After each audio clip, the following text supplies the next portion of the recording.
शरणं शरणं शरणं कृपाकरे पालिसुवनवरिता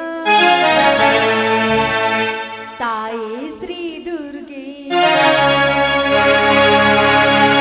पालिसुवनवरिता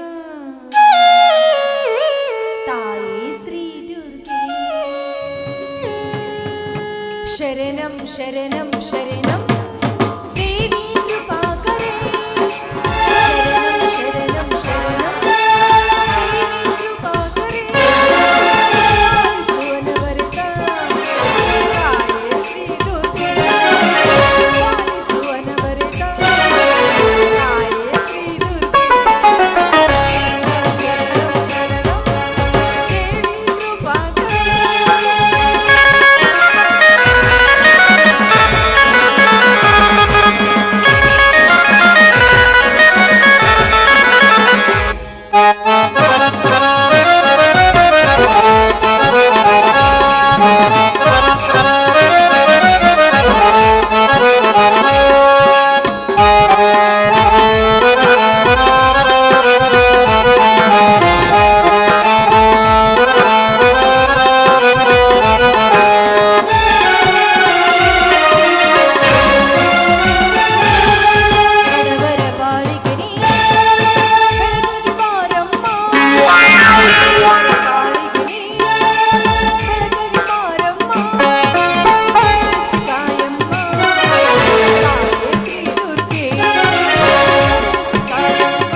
ಅಮ್ಮ ತಾಯಿ ಲೋಕ ಕಲ್ಯಾಣಕ್ಕಾಗಿ ನೀನು ಅವತರಿಸಿ ಬಂದೆ. ಆದ್ರೆ ಒಂದೇ ಸಾರಿ ಆದ್ರೂ ಈ ಶಾಂತಳ ಸಲುವಾಗಿ ಈ ಭೂಮಿಗೆ ನೀನು ಅವತರಿಸಿ ಬರಬಾರ್ದೇನಮ್ಮ. ಯಾಕಂದ್ರೆ ಚಿಕ್ಕ ವಯಸ್ಸಿನಲ್ಲಿ ನಾನಂದ್ರೂ ತಂದೆ ತಾಯಿಗಳನ್ನು ಕಳೆದುಕೊಂಡೆ. ನನ್ನ ತಮ್ಮಂದಿರು ಹುಟ್ಟಿದ ತಕ್ಷಣವೇ ತಂದೆ ತಾಯಿಗಳನ್ನು ಕಳೆದುಕೊಂಡರು ನನ್ನ ತಮ್ಮಂದಿರು. ಶಾಂತಳ ಕಣ್ಣೀರು ನಿನಗೆ ಕಾಣ್ತಾ ಇಲ್ವೇನಮ್ಮ?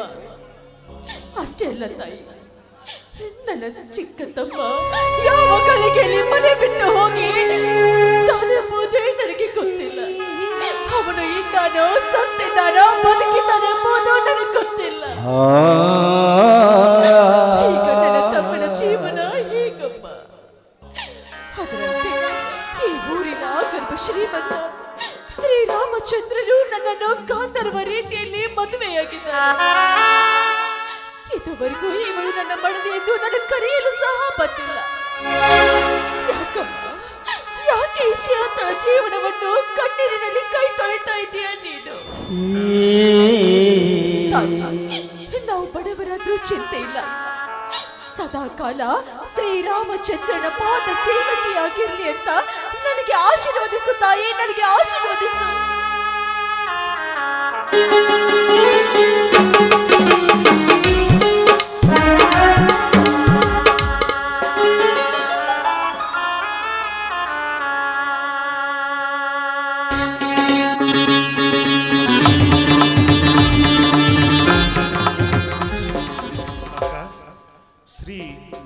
ವೀರಭದ್ರೇಶನ ಪೂಜೆ ಮಾಡಿದೆಯಲ್ಲ?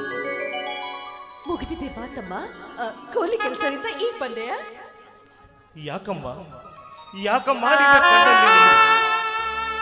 ಅವಳಿ ಜನಿಸಿದ ತಮ್ಮನನ್ನು ಕಳೆದುಕೊಂಡೆನೆಂಬ ದುಃಖಕ್ಕಾಗಿ, ಅಥವಾ ಈ ಪರದೇಶಿ ತಮ್ಮನನ್ನು ಕಟ್ಟಿಕೊಂಡು ಸಾಗುವ ನಿನ್ನ ಜೀವನದ ಗತಿ ಹೇಗೆಂಬ ಬಾಧೆಯೋ, ಅಥವಾ ವಯಸ್ಸಿಗೆ ಬಂದ ನಿನ್ನ ಮದುವೆಯ ಚಿಂತೆಯೋ? ಹೇಳಕ್ಕ ಹೇಳು. ಇಲ್ಲ ತಮ್ಮ, ಮತ್ಯಾಕೆ ಈ ಕಣ್ಣೀರು? ಬಡಮನತನದಲ್ಲಿ ಜನಿಸಿದ ಈ ಜ್ಯೋತಿಯನ್ನು ನಂತಿಸಬೇಕೆಂದು ಯಾವ ಕೋತಿ ಮಗನೇನಾದರೂ ನಿನ್ನ ಮೇಲೆ ಕಣ್ಣು ಹಾಕಿದ್ದಾನೇನಮ್ಮ? ಹಾಗಿದ್ದರೆ ಹೇಳೀಗ, ಈಗಲೇ ಆ ಪಾಪಿಯನ್ನು ದರದರನೆ ಎಳೆದು ತಂದು ಈ ನಿನ್ನ ಪವಿತ್ರ ಪಾದದ ಮೇಲೆ ಕಡಿದು ಹಾಕಿ ಬಿಡುವೆ. ಹಾಗೇನಿಲ್ಲ ತಮ್ಮ, ಆದ್ರೆ ನಿನಗೆ ತಿಳಿಸದೆ ನಾನೊಂದು ದೊಡ್ಡ ತಪ್ಪನ್ನೇ ಮಾಡಿ. ಎಂದೂ ತಪ್ಪು ಮಾಡದ ನನ್ನಕ್ಕ ಇಂದು ತಪ್ಪು ಮಾಡಿದ, ಎಂದಿಗೂ ಸಾಧ್ಯವಿಲ್ಲ. ಹೌದು ತಮ್ಮ, ಹೌದು. ಆ ದೇವರು ನನ್ನಂತ ಬಡ ಹೆಣ್ಣು ಮಕ್ಕಳಿಗೆ ರೂಪ ಯೌವನವನ್ನು ಕೊಟ್ಟು ದೊಡ್ಡ ತಪ್ಪನ್ನೇ ಮಾಡಿಬಿಟ್ಟಿದ್ದಾನೆ. ನಿನ್ನ ಮಾತು ಹೌದು ತಮ್ಮ. ಧರ್ಮ ತುಂಬಿದ ಮನೆ ಎಂದು ಖ್ಯಾತಿ ಪಡೆದಿರುವ ಈ ಊರ ಧನಿಕರು ನನ್ನ ಮೇಲೆ ಮನಸ್ಸನ್ನು ಮಾಡಿ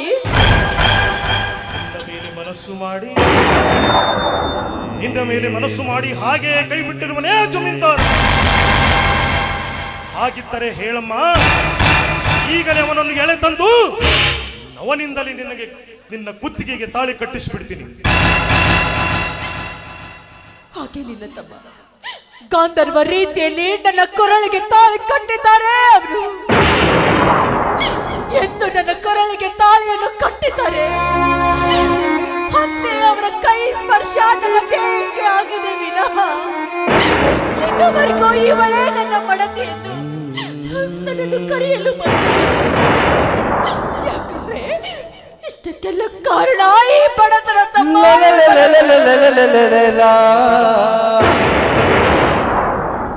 ನಿನಗೆ ಮೋಸ ಮಾಡಿ ನಿನಗೆ ತಾಳಿ ಕಟ್ಟಿದ ಸಾಹುಕಾರ ರಾಜವರ್ಮನೋ, ರವಿವರ್ಮನೋ ಅಥವಾ ಶ್ರೀರಾಮಚಂದ್ರನೋ?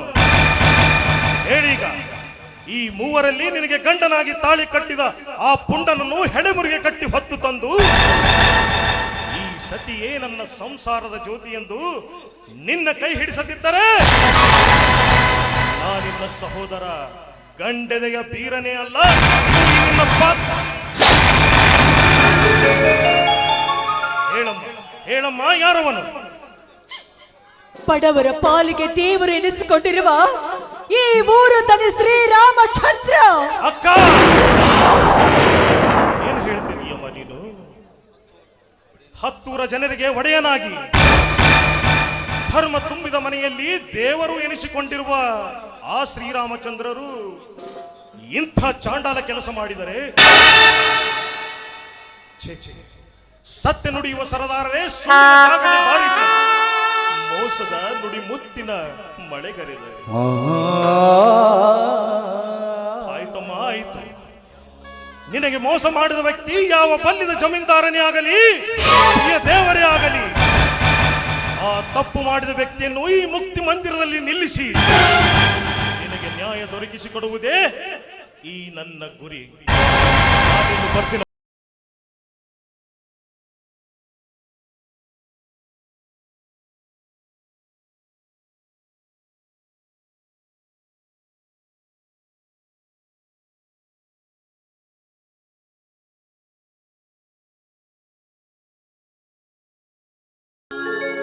ಶಾಬಾಷ್ ಬೇರ. ಮುಕ್ತಿ ಮಂದಿರದಲ್ಲಿ ನ್ಯಾಯ ದೊರಕಿಸ್ಕೊಡೋದು ನಿನ್ನ ಮಾತಲ್ಲ. ಈ ನಿಮ್ಮ ಅಕ್ಕನ ಪ್ರೀತಿ ನನ್ನ ಮನಸ್ಸಲ್ಲಿ ಶಾಶ್ವತವಾಗಿ ಉಳಿದ್ರೆ ಸಾಕು. ಬನ್ನಿ ಧನಿಕರೇ, ಬನ್ನಿ. ಧನಿಕರೇ ಬನ್ನಿ. ಎದ್ದಾಡ್ರ. ಈ ನಿಮ್ಮ ನಿರ್ಧಾರ ಆ ಶ್ರೀ ವೀರಭದ್ರೇಶ್ವರ ಪೂರೈಸಿದ. ವೇಳೆ ಗತಿಸಿತು ಅಂತ ನಿಮ್ಗೆ ಏನಾದರೂ ಚಿಂತೆನಾ? ಏನಿಲ್ಲ, ನನ್ನ ಹಡೆದ ತಂದೆಯೊಬ್ಬರು ನನ್ನಿಂದ ದೂರ ಆದರು. ಅದಕ್ಕೆ ಎಲ್ಲ ಕೆಲಸವನ್ನು ನಿಲ್ಲಿಸಿದೆ. ನಿಮ್ಮಕ್ಕ ಧರ್ಮ ತುಂಬಿದ ಮನೆಗೆ ನನ್ನ ಮಡದಿಯಾಗಿ ಮನೆ ತುಂಬಿದ್ದಾಳೆ. ಅದಕ್ಕೆ ಇವಳನ್ನು ಕರ್ಕೊಂಡು ಹೋಗಕ್ಕೆ ಬಂದಿದ್ದೀನಪ್ಪ. ಎಂಥ ಮಾತು ಧನಿಕರೇ ಇದು. ನಿಮ್ಮ ಯೋಗ್ಯತೆಗೆ ತಕ್ಕಂತೆ ನಾವಿರದಿದ್ದರೂ ಕೂಡ ನಮ್ಮ ಜೊತೆ ನೆಂಟಸ್ತಿಕೆ ಬೆಳೆಸಿದ್ದೀರಲ್ಲ, ನಿಮಗೆ ದೇವರೆನ್ನಲೋ ದೇವ ಮಾನವರೆನ್ನಲೋ? ಬರೀ ಮಾನವ ಅಂದ್ರೆ ಸಾಕು.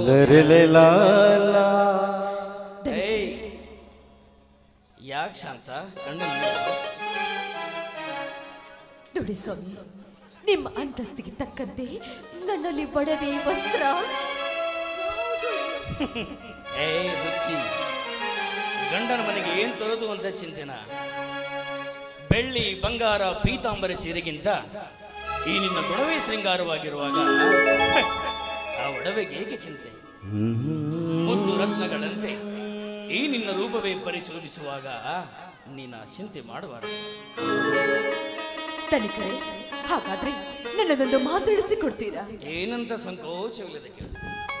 ಬಡತನದ ಸುಳಿಯಲ್ಲಿ ನಕ್ಕು ಸತ್ತು ಬಿದ್ದು ಹೋಗುತ್ತಿರುವ ಹೆಣ್ಣಿನ ಜೀವನಕ್ಕೆ ಪೆಣ್ಣಿನ ಆಸರೆಯಾಗಿ ಬಿದ್ದಿರುವುದು ನನ್ನ ತಮ್ಮನೊಬ್ಬ ರತ್ನವಂತೆ.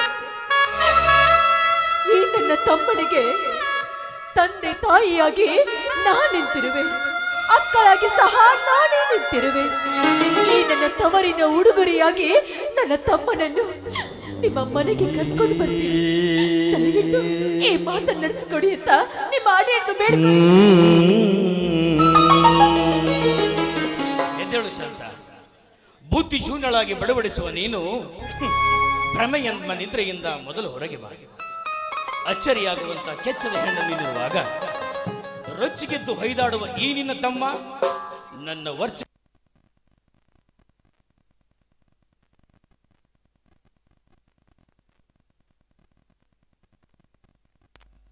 ರಕ್ಷಕ. ಸ್ವಾಮಿ,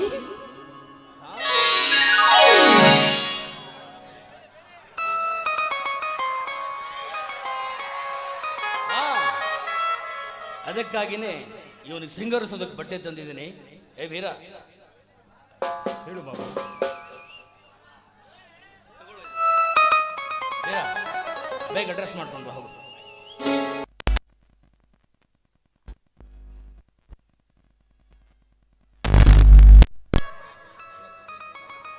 ಸ್ವಾಮಿ, ನಿಮ್ಮ ಪ್ರತಿ ಒಂದು ನುಡಿಯಲ್ಲೂ ದೇವರ ನುಡಿ ಇದೆ ಅಂದಾಗ ನೀವೇ ನನ್ನ ಪಾಲನ ದೇವರು. ಹುಚ್ಚಿ, ಯಾರವರು ಬಡವರು? ಸದಾ ನ್ಯಾಯದ ತಲೆ ಮೇಲೆ ಕಾಲಿಟ್ಟು ಅನ್ಯಾಯವೇ ದೇವರೆಂದು ಖುಷಿಯಾಗಿ ಹೇಳುವಂತ ಹೇಸಿಗಳೆಲ್ಲ ಬಡವರು. ದಾನ ಧರ್ಮ ಮಾಡದೆ ಕರ್ಮದ ಹೆಗಲೇರಿ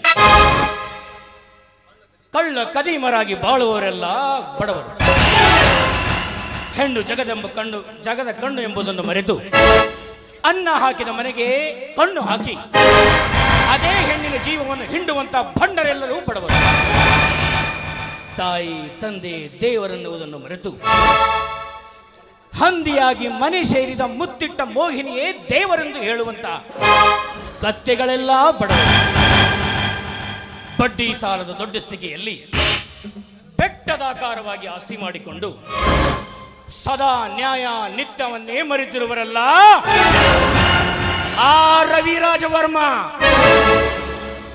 ಅಂತಹ ಕುನ್ನಿಗಳೆಲ್ಲರೂ ಬಡವರು. ಶಾಂತ, ನಿತ್ಯ ನಿನ್ನ ಗುಣಶೀಲರತ್ನದಿಂದ ಪರಿಶೋಧಿಸುವಾಗ ನೀನು ಬಡವಳಲ್ಲ, ನಿಜವಾದ ಸಾಕು ಸ್ವಾಮಿ, ನಿಮ್ಮ ಮಾತು ಸಾಕು. ये आंखें, ये नूर, ये चेहरा कितनी फुर्सत से बनाया होगा तुम्हें बनाने वाले ने. ಹಾಗಂತ ಗೀತೆ ಏನಾದ್ರೂ ಹಾಡ್ತೀಯಾ? ನೀವು ಕೇಳೋ ವೆಚ್ಚ, ನಾನು ಹಾಡೋ ವೆಚ್ಚ. ಆಯ್ತು ರೀ, ನಿಮ್ ಇಷ್ಟದಂತೆ ಆಗ್ಲಿ.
ಬಂದೆ ಮಾಮ. ತಗೋ ಈ ಬಂದೂಕನ್ನ.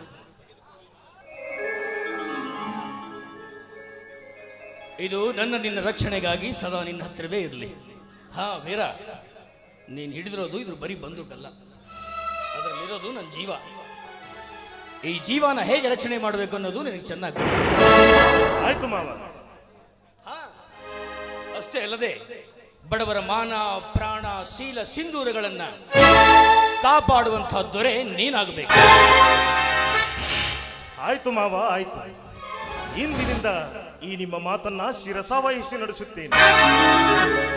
ಬಡವರ ಬಂಧುವಾಗಿ, ಧರ್ಮದ ಸಿಂಧುವಾಗಿ, ನಾಡ ಜನತೆಯ ರಕ್ಷಣೆಗೆ ಸದಾ ಟೊಂಕು ಕಟ್ಟಿ ನಿಂತಿರುವ ಈ ನಿಮ್ಮ ಛಲದ ಕೀರ್ತಿಯನ್ನ ಆಕಾಶದೆತ್ತರಕ್ಕೆ ಹಾರಿಸಿ ನಿತ್ಯ ಸತ್ಯದ ತಲೆ ಮೇಲೆ ಕಾಲಿಟ್ಟು ಮೆರೆಯುವ ಆ ರೌಡಿಗಳಿಗೆ ನಾನು ರೌಡಿ ರಾಜ. ಬಡವರ ಮಾನ ಪ್ರಾಣ ಶೀಲ ಸಿಂಧೂರಗಳ ರಕ್ಷಣೆಯ ತಂದೆಯಾಗಿ, ಅಂದರೆ ನಿಮ್ಮ ಶ್ರೀಚರಣದ ಸೇವಕನಾಗಿ ನಿಮ್ಮ ಹೆಸರನ್ನು ಈ ನಾಡಿನ ಉಸಿರನ್ನಾಗಿ ಮಾರ್ಪಡಿಸದಿದ್ದರೆ ನಾನು ನಿನ್ನಳಿಯ ಬೀರನೇ ಅಲ್ಲ. ಇದು ನಿಮ್ಮ ಪಾದದಾಣೆಯಾಗಿಯೂ ಸತ್ಯ.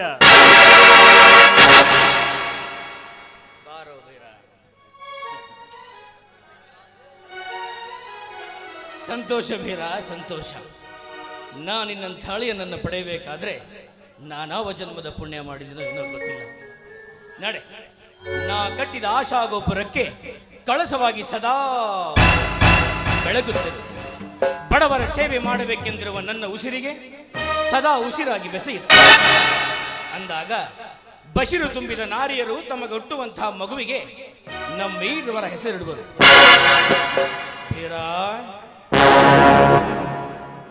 ಸದಾ ಶ್ರೀಮಂತರ ಗರ್ಜನೆಗೆ ಕುಸಿದು ಬಾಳುವ ಬಡವರ ಬಾಳಿಗೆ ಹೆಗಲು ಕೊಟ್ಟು ಅವರ ಬಂಧನ ಬಿಡಿಸುವಂತಹ ಬಾಂಧವರು ನಾವಾಗಬೇಕು. ಏನಂತೀಯ ಶಾಂತ? ಹೌದು ಸ್ವಾಮಿ, ನೀವು ಹೇಳುವುದು ಕರೆಕ್ಟ್ ಆಗಿದೆ. ಹೋಗೋಣವೇ? ಹಾ, ಏನೋ ವೀರ, ಮದುವೆ ಆಗಿ ಇಷ್ಟು ದಿನ ಆಯ್ತು, ನಿಮ್ಮ ಅಕ್ಕನೇನು ಬೆಳ್ಕೊಡೋದಿಲ್ವಾ? ನನ್ನನ್ನು ಚಿಕ್ಕ ವಯಸ್ಸಿನಿಂದ ಸದಾ ಅವಳ ಕಣ್ಣೆಂಬಂತೆ ಸಾಕಿದ ಈ ಬಂಗಾರದಂತ ನನ್ನ ಅಕ್ಕನನ್ನ ಬೀಳ್ಕೊಡದಿದ್ರೆ ಹೇಗೆ ಮಾವ?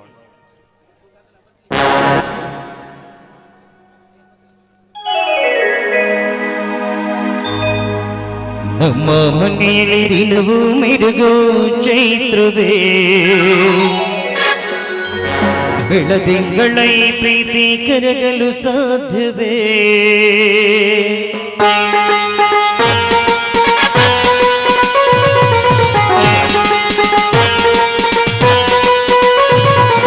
ನಮ್ಮ ಮನೆಯಲ್ಲಿ ದಿನವೂ ಮೆರುಗು ಚೈತ್ರವೇ, ಬೆಳದಿಂಗಳ ಪ್ರೀತಿ ಕರಗಲು ಸಾಧ್ಯವೇ? ನಮ್ಮ ಮನೆಯಲ್ಲಿ ದಿನವೂ ಮೆರುಗು ಚೈತ್ರವೇ, ಬೆಳದಿಂಗಳ ಪ್ರೀತಿ ಕರಗಲು ಸಾಧ್ಯವೇ? ತೇಲಿನ ಸವಿಗೂಡಿದು ಜಿಡಿ ಪ್ರೀತಿಯ ಪರಮಾನ, ಪ್ರೀತಿಯ ಯಜಮಾನ.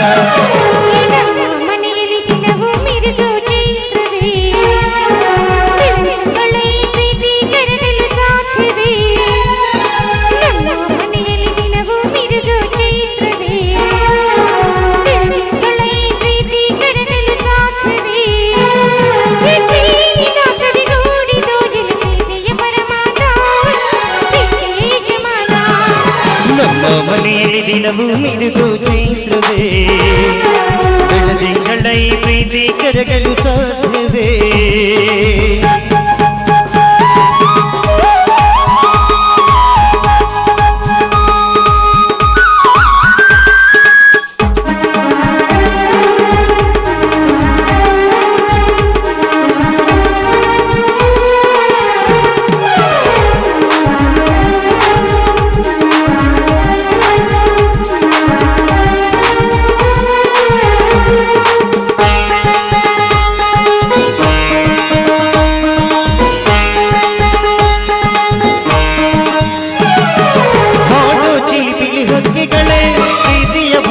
ಕೇಳಿರೆ ಕಣ್ಣಿನಂತ ಅನ್ನನ ತಾಯಿಯಾದಲು ನೋಡಿರಿ.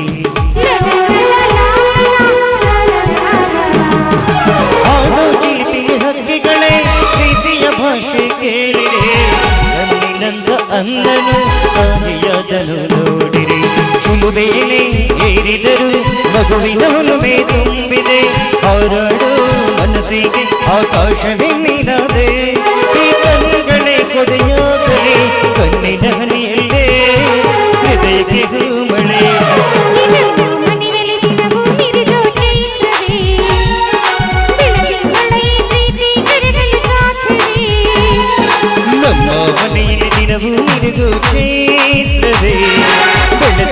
ಈ ಪ್ರೀತಿ ಕರಗಲು ಸಾಧ್ಯವೇ